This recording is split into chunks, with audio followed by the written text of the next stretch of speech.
রাজধানীর ভাটারা থানা এলাকায় সোহাগ মিয়া নামে এক যুবক নিহতের মামলায় সাবেক হুইপ আ.শ.ম ফিরোজের ফের ৩ দিনের রিমান্ড মঞ্জুর করেছেন আদালত। শনিবার ঢাকার মেট্রোপলিটন ম্যাজিস্ট্রেট সাইফুল ইসলামের আদালত শুনানি শেষে এই আদেশ দেন। এই মামলার রিমান্ড শুনানিতে ফিরোজ বলেছেন, আমি জনতার ভোটে নির্বাচিত হয়েছি। আওয়ামী লীগ সহ সকল রাজনৈতিক দলকে সমান সম্মান করেছি। ৪৬ বছর সংসদ সদস্য হয়ে কখনো কারোর বিরুদ্ধে মামলা করিনি। এই মামলার ঘটনা সম্পর্কে জানি না। আমি অসুস্থ।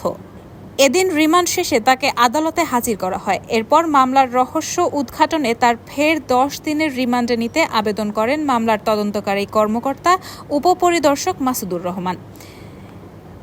এ সময় আসামি পক্ষ রিমান্ড বাতিল ও জামিন চেয়ে আবেদন করেন।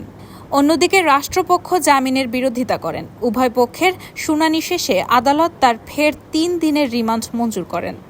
জানা যায়, বৈষম্য বিরোধী ছাত্র আন্দোলনের সময় গত ১৯ জুলাই বিকেলে ভাটারা থানাধীন ফরাজি হাসপাতালের সামনে পুলিশের গুলিতে নিহত হয় সোহাগ মিয়া। এই ঘটনায় ২০ আগস্ট তার বাবা সাফায়েত হোসেন ভাটারা থানায় হত্যা মামলা করেন। এই মামলায় গত ২৩ আগস্ট রাতে ঢাকার বনানী এলাকা থেকে তাকে গ্রেফতার করে পুলিশ। পরদিন ২৪ আগস্ট আদালতে হাজির করে ১০ দিনের রিমান্ডে নিতে আবেদন করেন পুলিশ। শুনানি শেষে আদালত তার ৭ দিনের রিমান্ড মঞ্জুর করেন। রায়হানা মুন, সবার কথা।